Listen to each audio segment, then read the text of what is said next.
नमस्कार दोस्तों, आपका स्वागत है हमारे YouTube channel basic mathematics classes में। देखते हैं हम द्विआधारी यानी कि बाइनरी नंबर सिस्टम का दूसरा क्वेश्चन देखते हैं दूसरे क्लास में। क्वेश्चन है दोस्तों 29 को द्विआधारी संख्या प्रणाली में किस प्रकार लिखा जाएगा।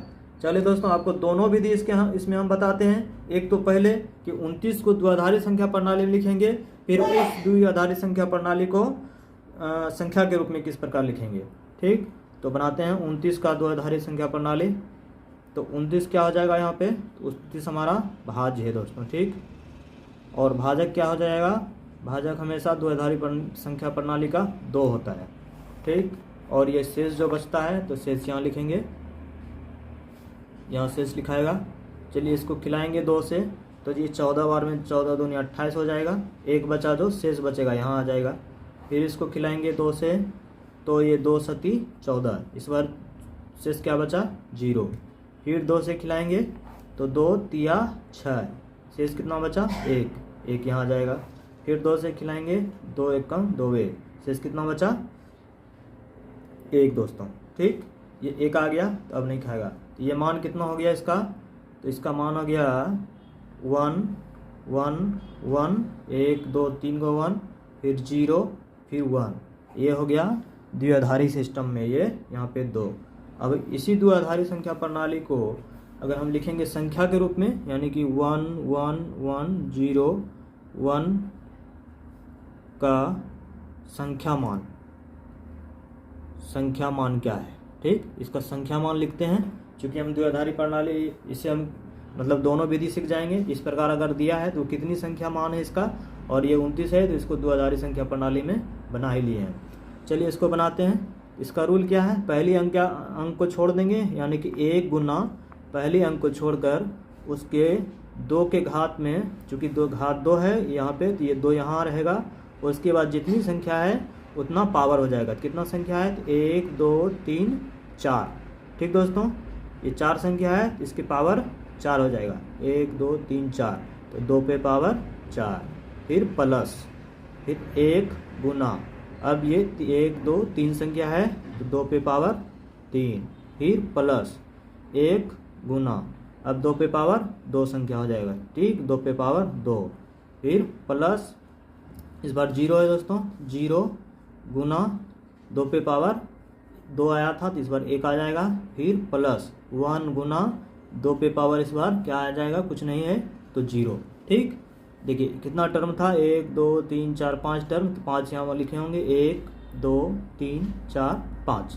ठीक, ये अब सबको जोड़ते हैं तो 1 गुना 2 पे पावर 4, यानी कि 2 दूनी 2 गुना 2 गुना 2 गुना 2। ठीक, फिर प्लस 1 गुना 2 पे पावर 3, तो 2 गुना 2 गुना 2, फिर प्लस 1 गुना 2 पे पावर 2, तो 2 गुना 2, प्लस 0 गुना 2, प्लस 1 गुना 2 पे पावर 0 का मान 1 होता है दोस्तों। ठीक, पहले आपको बताया था। चलिए इसको गुना करके लिखते हैं। 2 दूनी 4 दूनी 8 दूनी 16, ये 16 हो गया। प्लस 2 दूनी 4 दूनी 8 हो गया। ठीक, प्लस 2 दूनी 4 गुना 1 तो 4 ही होगा। फिर प्लस ये 0 गुना 2 तो 0 ही हो जाएगा दोस्तों। फिर प्लस 1 गुना 1 तो 1 हो जाएगा। ये कितना मान हो गया, तो 4 1 5, 8 5 13, 13 6 19, फिर 9 हाथ में बचा 1 1 1 2। ये हो गया दोस्तों संख्या विधि। ठीक, ठीक है दोस्तों, आपको दोनों विधि बताया इसमें। देखते हैं अगले सवाल को। चलिए दूसरा सवाल है दोस्तों 1001 द्विआधारी अंकन पद्धति है, इसका संख्यात्मक मान क्या होगा दोस्तों। ठीक, इसका संख्यात्मक मान लिखते हैं, सॉल्व करते हैं। तो 1001 यानी कि द्विआधारी का मतलब यहाँ पे कितना है दोस्तों, 2 है। तो इसको अगर हम लिखेंगे तो पहले 1 को छोड़ देंगे, पहला 1 को छोड़कर यानी कि पहली संख्या को छोड़कर जितनी संख्या है उतना 2 पे पावर देंगे। 1 2 3 संख्या है तो 2 पे पावर 3 हो जाएगा दोस्तों। ठीक, फिर प्लस, फिर 0 है, 0 गुना 2 पे पावर, फिर 2 होगा। 3 के बाद संख्या घटते चला जाएगा, यानी कि पहली संख्या सिर्फ पता करना है पावर कितना होगा, उसके बाद गुना करते हुए घटाते चला जाना है और 0 तक जाना है दोस्तों। ठीक, फिर प्लस दूसरी जीरो है, 0 गुना 2 पे पावर 1 हो जाएगा।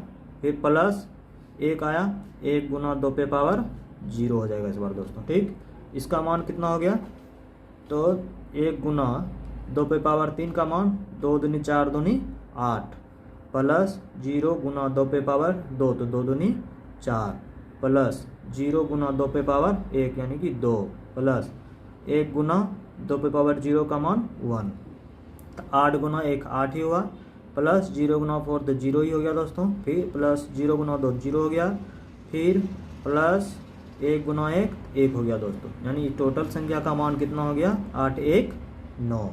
ठीक दोस्तों, यानी कि 1001 का मान कितना होगा संख्या में, तो 9 होगा दोस्तों। ठीक, अगर इसी 9 को अगर हम इस प्रकार लिखेंगे तो कैसे लिखेंगे, तो यहाँ पे आ जाएगा 9 मेरा भाज्य हो जाएगा, 9 भाज्य हो जाएगा और ये भाजक 2 हो जाएगा, चूँकि द्विआधारी है, भाजक 2 और शेष जो बचेगा दोस्तों वो शेष हो जाएगा। बनाते हैं इसको, तो ये हो जाएगा 2 से कटाएंगे, 2 चौके 8 1 बच गया दोस्तों। फिर 2 से कटाएंगे तो 2 दूनी 4 पूरा पूरा कट गया, 0 शेष बचा। फिर 2 से कटाएंगे, 2 एक कम 2 पूरा पूरा कट गया, 0 शेष बचा। अब नीचे से लिखेंगे 1 0 0 1, ये आंसर आएगा दोस्तों उल्टा। यानी कि ये पहले इससे इसको बनाए थे, फिर इस संख्या को इसमें कन्वर्ट किए। ठीक है दोस्तों, आशा है कि आपको पूरी तरह समझ में आ गया होगा ये चैप्टर का सवाल। ठीक है, थैंक यू।